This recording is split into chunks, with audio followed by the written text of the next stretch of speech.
하나님의 말씀은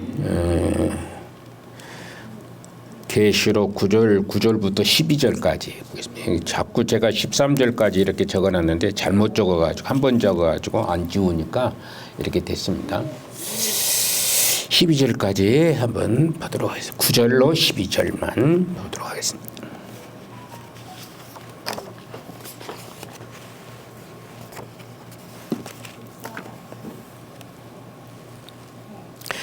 또 다른 천사 곧 셋째가 그 뒤를 따라 큰 음성으로 이르되 만일 누구든지 짐승과 그의 우상에게 경배하고 이마에나 손에 표를 받으면 그도 하나님의 진노의 포도주를 마시리니 그 진노의 잔에 섞인 것이 없이 부은 포도주라.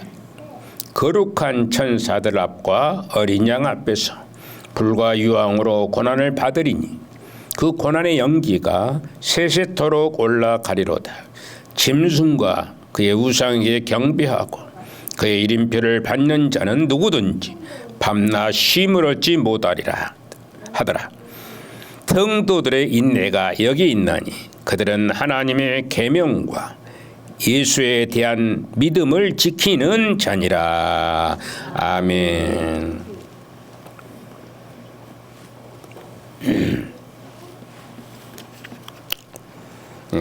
벌써 3수째 이제 접어들어서 1절부터 12절까지 6절부터 12절까지 이렇게 살펴보고 있는 가운데 제 첫 번째는 처음 천사가 나타나는 장면.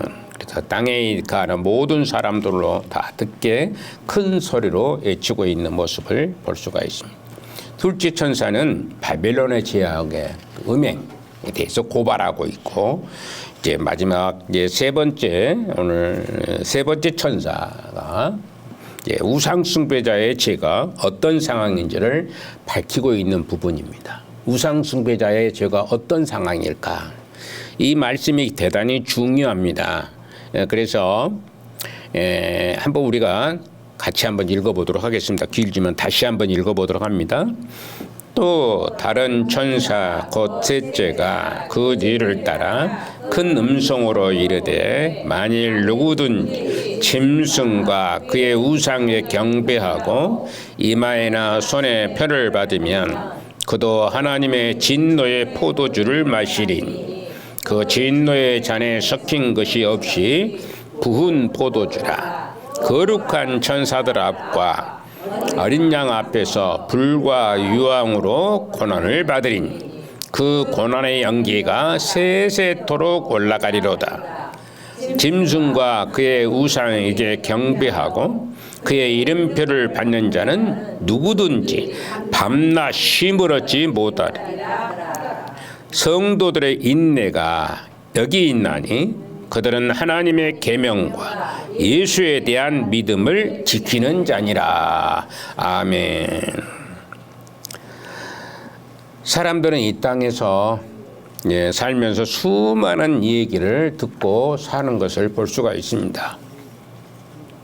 기쁨만 아니라 눈으로도 보고 또 온몸으로도 체감하고 있는 그런 시대 속에서 살아가고 있는 것을 볼 수 있습니다. 우리가 이렇게 들은 정보가 다 중요한 것은 아니라는 것이죠. 어떤 것은, 그래서 우리가 해야 할 것은 어떤 정보는 들을 때에 그냥 선별하는 능력을 가지고 있어야 됩니다. 어떤 정보를 들으면 이것이 좋은 것인지 굳은 것인지를 선별할 수 있는 능력을 이렇게 판단하면서 들어야 하는 것입니다. 중요한 것은 마음속에 간직하고 또 중요하지 않는 것은 그날은 흘려버릴 수 있는 그런 지혜가 있어야 되는 것을 보게 되는 겁니다. 그런데 그 중에서 우리가 정말로 끝까지 마음속에 새기며 들어야 하는 그런 소리가 아니고 바로 하나님의 말씀이 있습니다. 끝까지 듣는 하나님의 말씀. 주일날 다른 사람들은 자기 할 일 바쁜 그런 관계로 인해서 나오지 못한 사람들이 참 많습니다. 자기 일 때문에 하나님 앞에 나오지 못하는 그런 사람. 그러나 여러분은 오늘 이 자리에 다 나와서 하나님의 말씀을 듣고 있는 것입니다. 그래서 우리가 하나님의 말씀을 듣는 이 귀한 메시지를 들을 때에 여러분들의 최후의 삶을 결정짓는 엄숙한 사실이라는 것을 우리가 기억해야 할 것입니다. 왜 나왔는지 그것을 알아보기 위한 것이고, 여러분들이 하나님 앞에 또 예배당에 나와서 왜 나왔는지를 생각해야 됩니다. 아무 생각 없이 예배당에 나와서 예배를 드리면 듣고 말아버리는 것이 아니에요. 한 귀로 듣고 한 귀로 흘러버린 것이 아니라 우리가 이 말씀은 고귀한 말씀이기 때문에 꼭 듣고 그 말씀대로 살 수 있는 그런 선별 과정을 여러분들은 잘해야 된다는 것이죠. 아무 말씀이나 듣고 아무 소리나 듣고 그것이 좋은갑다라고 생각해서 그대로 실행하는 것은 이것은 악한 생각이 될 수 있습니다. 구별할 수 있는 능력을 가지고 있어야 된다라는 얘기입니다. 그래서 그것은 이제 모든 사람에게 그로 말미암아 최후의 심판이 기다리고 있다는 것이죠. 최후의 심판이 기다리기 때문에 우리가 잘 구별해서 이제 듣는 것, 실행하는 것, 이제 버리는 것, 가치 없는 것, 이런 것을 잘 구별해야 된다는 거예요. 사람들은 죽으면 끝난다고 생각을 많이 하게 됩니다. 죽으면 끝난다 이렇게 생각을 하죠. 그래서 너무 괴롭고 힘들면 자기가 자기를 죽이는 그런 자살을 하는 경우들도 참 많습니다. 세계적으로 우리나라가 자살 빈도수가 가장 많다고 합니다. 이것은 어쩌면 상대적인 박탈감 때문에 일어나는 현상이 아닌가 싶어집니다. 욕심을 내다 보니까 빚더미에 올라서 도저히 견딜 수 없는 그런 상황에까지 이르르다 보니까 죽게 되고, 돈에 욕심을 부리니 그 유명한 탤런트들도 가만히 보면은 상대적인 박탈감입니다. 굉장히 이렇게 높이 올라왔다가 갑자기 그 인기가 사라져 버리든지 무슨 어려운 일이 생겨버리게 되면은 그냥 자기가 자기를 죽이는 일을 하는 것을 많이 보게 되는 것이죠. 사실 우리나라는 급속도로 발전되는 그런 나라 중에 가장 대표적인 국가라고 이렇게 생각합니다. 그래서 거기에 사람들이 적응하지 못하는 상태에 있다 보니까 이런 일들이 생기도 하고 그러는 것이죠. 저는 여러분들 정도 나이는 정말로 그렇습니다. 젊은 사람들은 그렇지 않지만은 아주 가난도 체험했습니다. 흙벌이를, 칡뿌리를 패묻고 이제 뭡니까? 나무 그 껍질을 벗겨 먹고 그렇게 배가 고파서 힘들어했던 그 시대도 우리는 겪어봤고, 그리고 이제 아주 번창하는 그런 모습, 여러분들 그런 것도 다 겪어보는 거 아니에요. 그 과정이 불과 몇 년 되지 않는 것입니다. 그런 것을 겪다 보니까 상대적인 박탈감이 많이 생길 수밖에 없는, 적응력이 떨어지는 그런 상황에 이르게 되어지고 있다고 볼 수가 있습니다. 그러나 사실은 이제 죽으면 괴로움은 끝이 난다라고 생각을 하는데 이것은 잘못된 생각. 죽으면 끝난다. 죽으면 끝난다. 죽으면 모든 시름이 다 없어진다. 모든 걱정이 없어진다. 라고 생각하기 때문에 그럴 것이라는 거예요. 이 세상의 삶은 실질적으로 죽으면 끝나는 것이 아닙니다. 죽음은 끝나는 것이 아니에요. 죽음 후에는 반드시 사람들에게 심판이 따르게끔 되어 있다라고 오늘 본문에, 그래서 제가 중요하다라고 말씀을 드린 겁니다. 죽으면 반드시 심판이 따르게 되어 있습니다. 그날은 잘못된 행동은 말할 것도 없고 모든 무익한 말까지도 다 심판대에 올라오게 되어 있는 것입니다. 행동도 잘못된 것, 말까지도 잘못된 말까지도 심판대에 올라오게 되는 것입니다. 어떤 삶을 어떻게 살았는지 따라 어떤 심판을 받을지에 대해서 결정이 나는 겁니다. 우리가 어떻게 살았는가, 어떤 말을 하면서 살았는가에 따라서 심판이 결정이 되는 것입니다. 세상에서는 죄를 범하고서도 숨기거나 또 아니라고 우기기도 할 수 있을지 모르지만은 하나님 심판대 앞에서는 그 누구도 피할 수가 없습니다. 변명을 한다고 해서 피할 수가 없습니다. 아무리 변명을 한다고 할지라도 피할 수가 없어. 거짓말로 우긴다고 할지라도 피할 수가 없습니다. 세상에서는 피할 수가 있을 수도 있습니다. 그러나 하나님 앞에서는 절대로 피할 수가 없게 되는 겁니다. 심판은 죄인을 끝까지 추적해서 마침내 그들을 붙들어서 하나님의 심판대 앞에 무릎을 꿇게 할 것입니다. 요한 사도는 본문에서 세 번째 천사의 외침의 소리를 환상 중에 듣고 있는 것을 볼 수 있습니다. 세 번째 천사를 통해서 요한 사도가 그 환상의 목소리를 듣고 있는 것이죠. 자, 그러면 누가 최후의 심판을 받게 되는 것입니까? 누가 최후의 심판을 받게 될 것이냐는 얘기입니다. 그들은 세상에 살 때에 짐승과 그 우상에게 경배하며 찬양하며 그 이름 짐승의 표인 육육육을 이마에나 손에 받은 자를 가리키고 있다라고 오늘 성경에서 말씀하고 있습니다.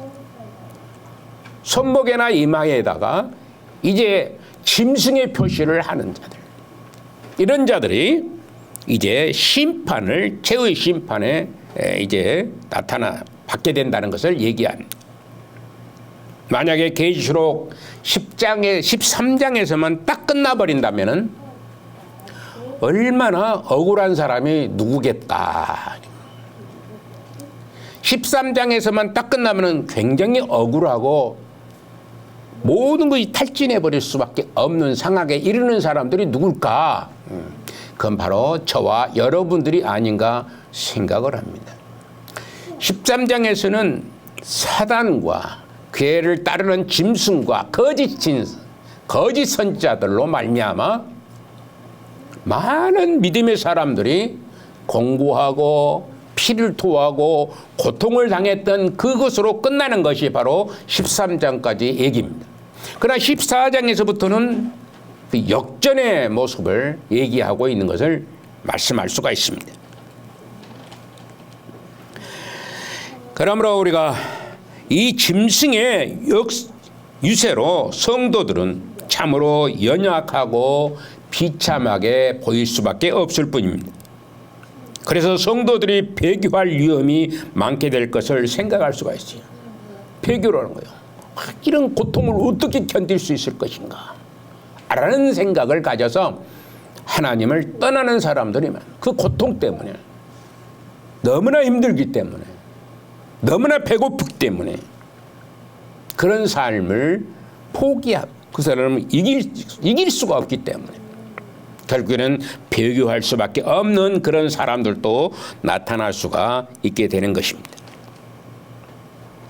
그러나 성경은 분명히 말씀하기를 무서운 진리를 짐승을 숭배한 자들에게 선포하고 있다는 사실입니다. 짐승을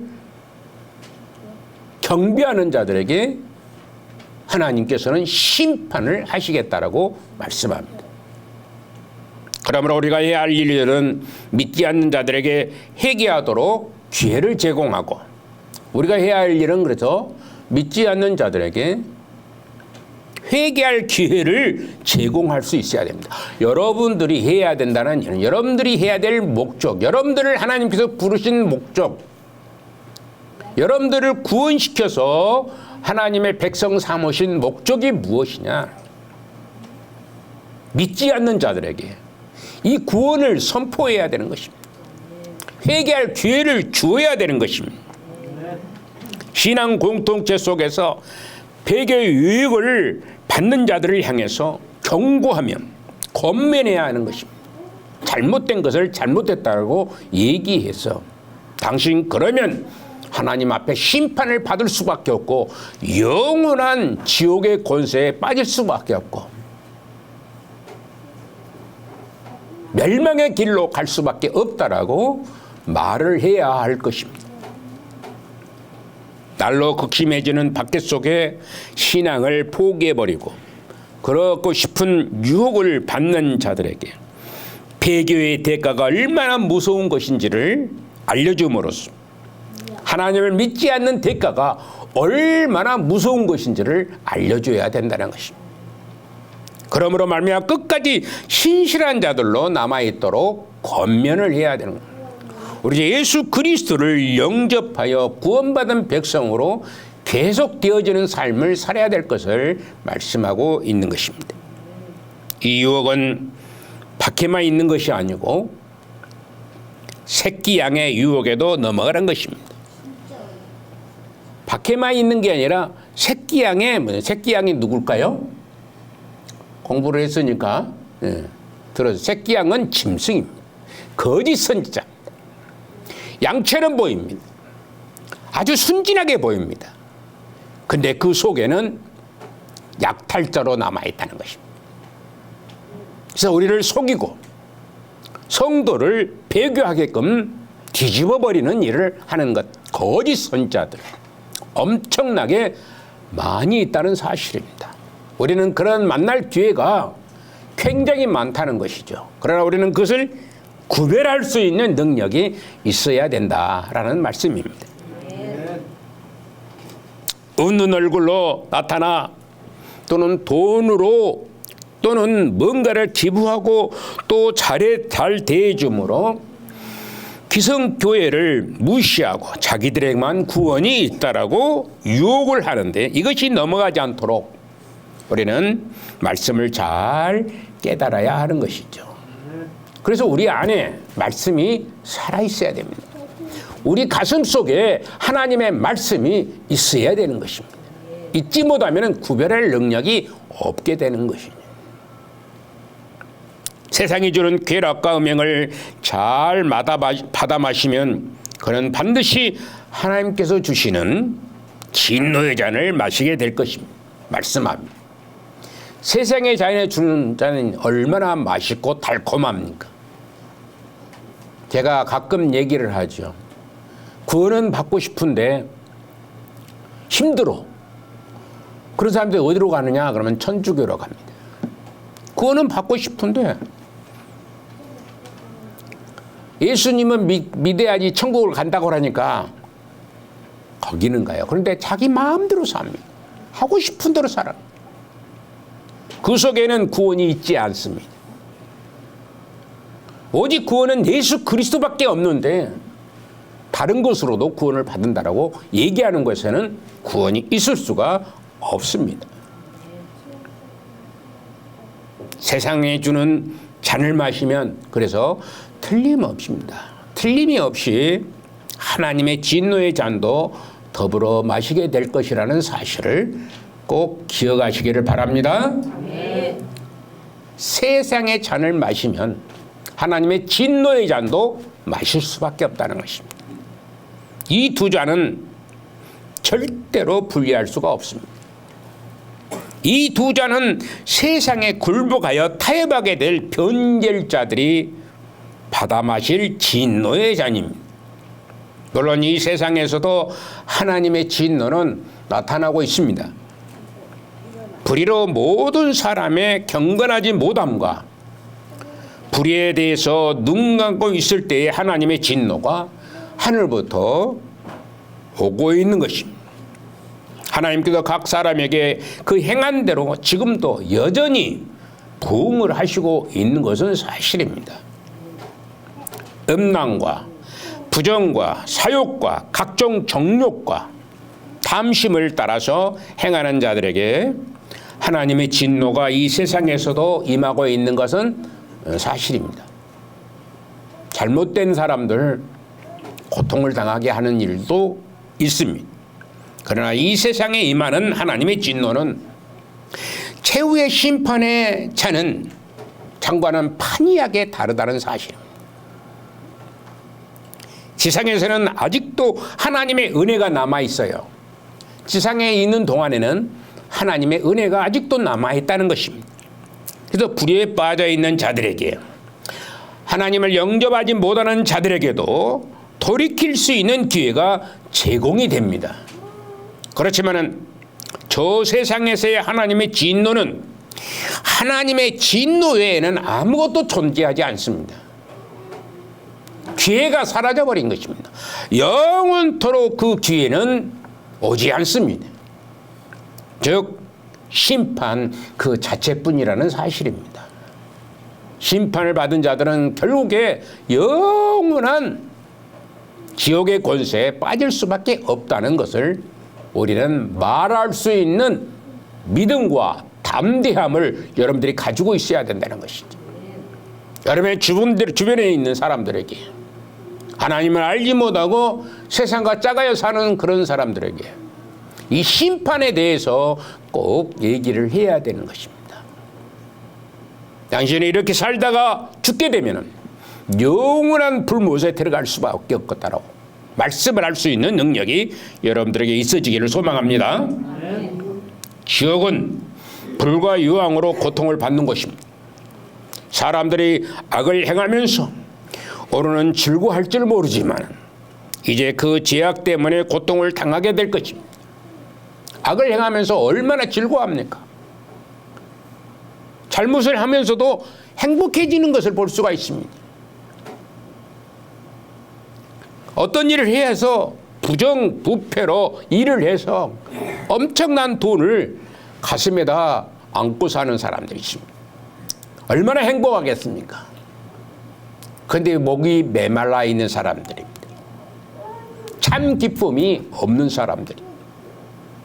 그들은 결국에 다 토해낼 수밖에 없을 것이고 결국에는 영원한 지옥의 권세에 빠질 수밖에 없습니다.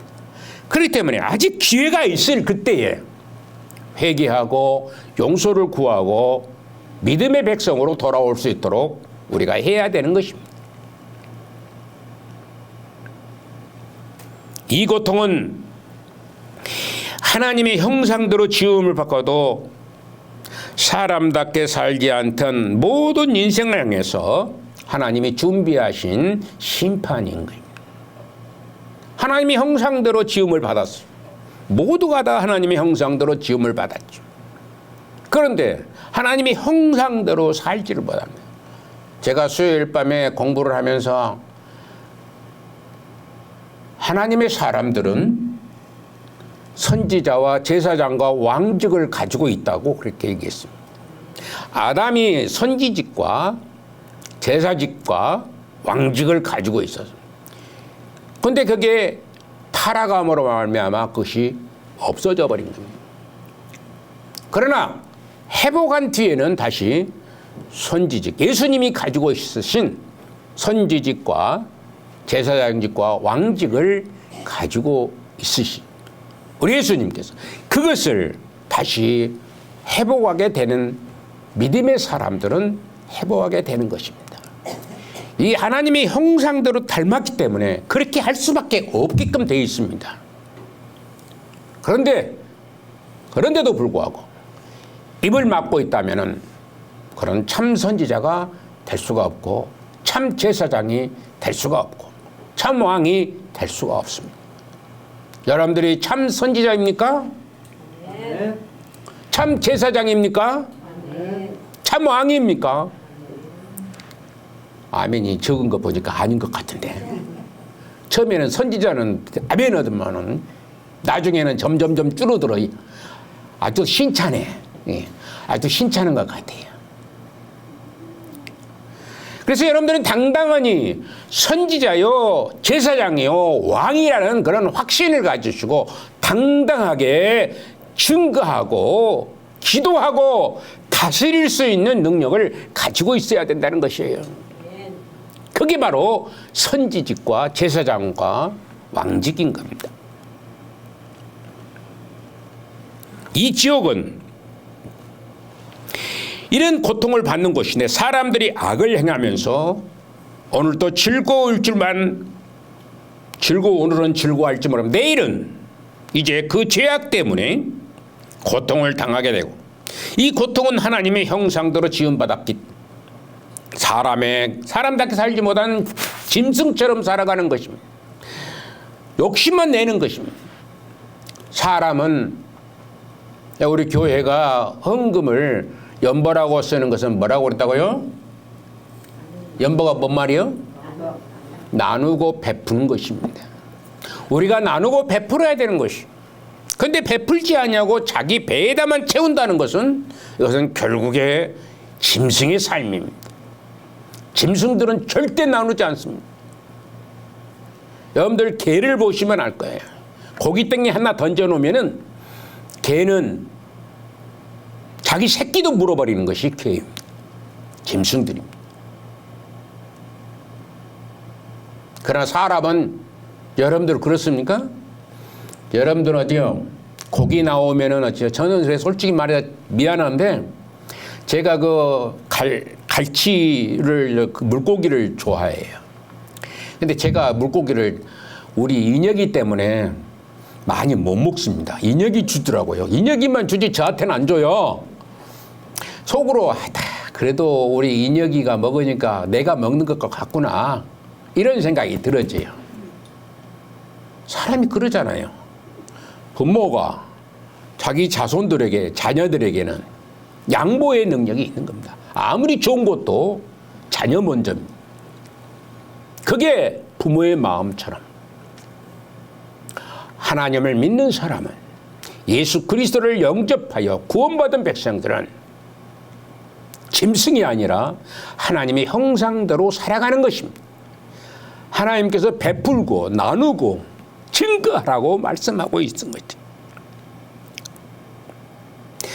그래서 사람답게 살도록 창조주 하나님께 끊임없이 경배하도록 요청한 하나님의 호소를 묵살한 그들에게 영원히 타오르는 유황불 외에는 더 이상 적당한 것이 없다.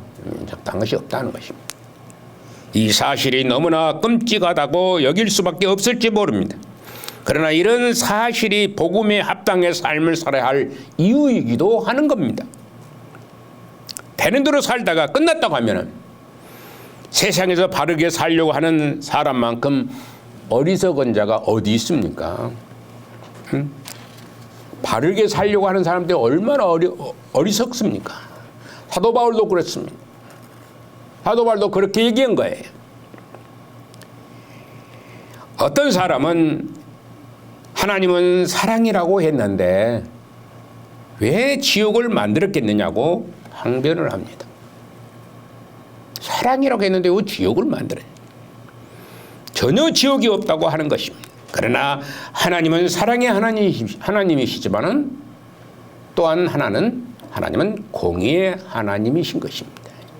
잘못한 것을 잘못했다고 얘기하는 분이 바로 하나님이십니다. 우리는 잘못해도, 자녀가 잘못해도 가만 놔두는 경우들이 오늘날 이 시대 속에 있습니다. 여러분들은 어렸을 때에 아마 학교에서 공부하다가 잘못하면 매를 들어요.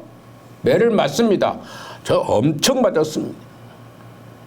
그러나 지금은 매를 들었다는 큰일 나버립니다. 시대가 이렇게 바꿔져버리면 이거 잘못된 겁니다. 성경에 위배된 거예요. 잘못하면 잘못했다고 꾸중을 드려야 되는 것이 원리입니다. 그런데 잘못한 아이를 어떻게 해서든지 빼내려고 하는 그 부모의 심리, 이들이 지금 이 시대에 하나님의 형상을 닮았겠습니까? 하나님을 믿는 사람이라고 하면서도 그 짓을 한 거예요. 나는 그것을 볼 때마다 너무나 시대가 악해졌구나라는 것을 생각합니다. 유대인들은 6살 때까지는 매를 듭니다. 해초리를 들어요.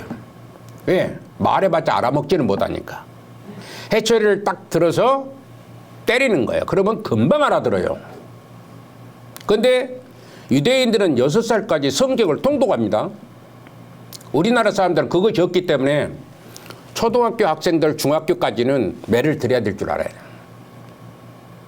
달라요, 유대인들하고는. 유대인들은 그래서 매를 들어요. 그래서 변화되게 합니다. 그러나 말을 알아들으면은 이제는 손대지 아니하고 말로 얘기를 해서 바꿔줄 수 있도록 얘기를 해야 되는 것입니다. 근데 오늘날 우리나라의 본 양상이 전혀 지금 반대로 흘러버리는 것입니다. 아주 잘못된 거예요. 이 나라의 이 미래가 불안한 것이 바로 여기에 있는 것입니다. 인권의 시대라고 해서 이렇게 얘기하는 거예요. 근데 성경에 위배된 것이. 사실적으로 성경에서는 하나님께서 말씀하시기를 잠언서에도 말씀했지만은 시편에서도 엄청나게 그런 얘기를 많이 합니다. 살아난 자식에게 매를 들으라는 것이, 해초리를 들으라는 것입니다. 근데 성경을 지키지 아니합니다. 오늘날 젊은 부모들 대부분이 성경을 지키지 않습니다.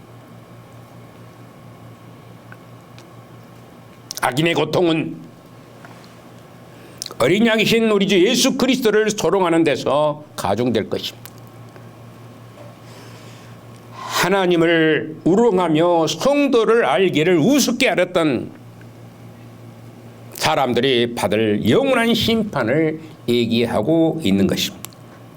초대교회 성도들을 보면은 모든 사람들이 보는 앞에서 공민권이 박탈되었습니다. 오늘날 말하는 시민권이 박탈되어 버린 겁니다. 국영권이요, 보는 앞에서 조롱과 모욕을 당했습니다. 그래도 그들은 전혀 주님을 부인하지 않았던 사람들입니다. 많은 사람들 앞에서 조롱당하고 모욕을 당하고 배고프고 사 먹을 수 없는 그런 처지.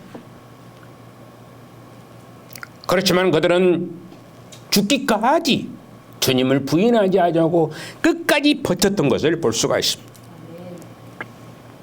왜냐하면 그들은 하나님께서 창조주이시고 자신들의 주인임을 확신했기 때문에 그렇게 할 수 있었던 것입니다. 그런데 오늘날 여러분들에게 아마 이런 핍박이 온다면은 어떻게 될까요? 여러분들 한번 생각해 보세요. 이런 핍박이 오면은 여러분들은 어떻게 행동할 것인가? 잠시 이 고난을 회피하기 위해서 주님을 부정하다가 나중에 회개하면 되지. 오늘날 얍삽하다는 생각들이. 그러나 하나님은 그걸 기회를 주지를 않습니다. 그럴 기회를 주지를 않는 거예요. 여러분들 알으셔야 될 것은 우리가 이 귀한 오늘 본문의 말씀을 깊이 되새기면서 정말로 이 초대교회 성도들처럼 죽기까지 주님을 부인하는 일이 없도록 우리가 애를 써야 됩니다. 그래서 그 창조주이신 자신의 주인임을 확신, 더구나 예수 그리스도에서 다시 오심을 확신했던 것입니다. 재림의 신앙이 투철했기 때문에 그들은 모든 수모를 견딜 수가 있었던 것입니다. 재림의 신앙을 여러분들이 깊이 인식할 수 있기를 바랍니다. 재림의 신앙이, 이 재림, 종말관이 뚜렷해야 된다는 건 사실이에요. 개인적인 종말도 있잖아요. 역사적인 종말이 있을 뿐만 아니라 개인적인 종말도 곧 다가옵니다. 여러분들에게 곧 다가오는 거예요.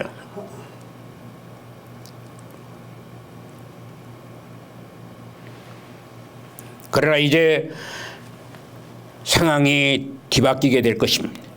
그것은 우리 주 예수 그리스도께서 심판장이 되시어가지고 짐승에 경배하는 자, 하나님을 믿지 아니한 자들 모두를 절대로 죽지 않는 영원한 불구덩이에 던져 넣을 것이. 그렇기 때문에 밤낮 쉼을 얻지 못하는 고통이 따르게 될 것입니다. 예수님을 부인하는 자, 예수님을 믿지 않는 자, 이들은 결국 영원한 심판에 이르게 된다는 사실을 여러분들이 꼭 기억하시기를 바라는 것입니다. 아멘.